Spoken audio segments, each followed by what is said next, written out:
Los medios de comunicación son canales o instrumentos que tienen la finalidad de mantenernos comunicados o informados de cualquier hecho o acontecimiento que suceda. Hoy en día forman un papel muy importante en nuestra vida cotidiana, ya que estos nos mantienen informados de todo lo que acontece, ya sea de índole político, social, económico, etc. Ahora bien, ¿cómo eran estos medios de comunicación en la década de los 60 aquí en México? Siendo la década de los 60 un contexto mundial donde abundaban avances tecnológicos, el movimiento hippie, el rock como una forma de protesta contra las guerras, marcando a su vez el inicio de una globalización. Aquí en México, el milagro mexicano era una dependencia total del extranjero. La población era mayoritariamente conformada por jóvenes que soñaban con un país mejor, sueños que veríamos hechos pedazos el 2 de octubre de 1968.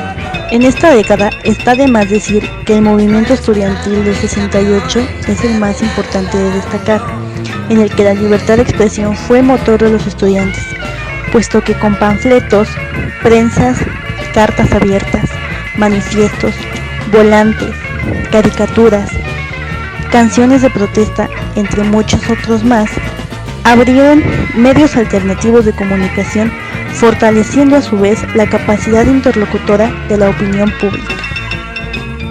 En 1960 se fundó la agencia informativa Infomex, y 2 años antes de la sucesión presidencial de 1970 surgieron otras 2 agencias noticiosas nacionales. Una de las figuras importantes de esta década fue el coronel José García Balseca, militar revolucionario, periodista y magnate de la prensa mexicana. Fue quien cubrió los gastos de la etapa inicial de nacimiento de periódicos con equipo adecuado y luego la segunda etapa de modernización, en la cual fue adquiriendo equipo nuevo hasta contar con lo más moderno que había para el sistema de impresión a blanco y negro.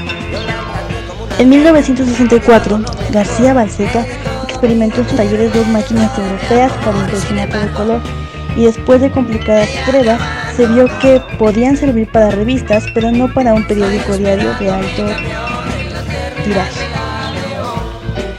Dentro de los diarios o periódicos más destacables estaban los títulos como El Sol de México, El Nacional, El Heraldo de México y el hasta hoy vigente Excelsior.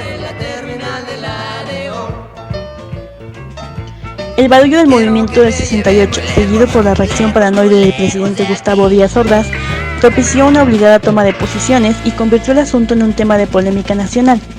Con esta discusión, el periodismo mexicano, que había pasado décadas hundido en las tinieblas del embuste y la censura, recuperó ciertos matices. Estos se percibieron en las opiniones divergentes que se fueron publicando acerca del movimiento estudiantil y en torno a las actitudes del Estado hacia este. Uno de los efectos positivos del 68, sin duda, fue que el espacio periodístico se abrió a expresiones diversas sobre los acontecimientos que ampliaron el espectro de la opinión y proporcionaron una contraposición de posturas ideológicas.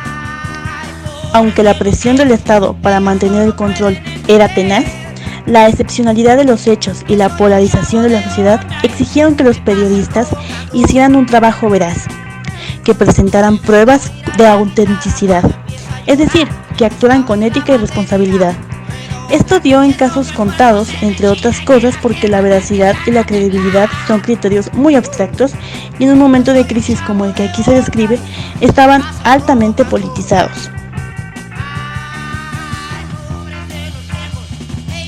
Con todo y la censura, se pudieron leer críticas a las acciones del gobierno, pero fue más abundante la difamación hacia los jóvenes.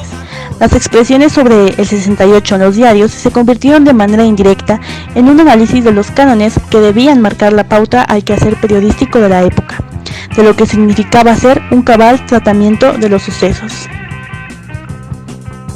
Los periódicos ya establecidos disfrutaron de una libertad de información casi irrestricta, que duraría hasta la primera fase del gobierno de Echeverría.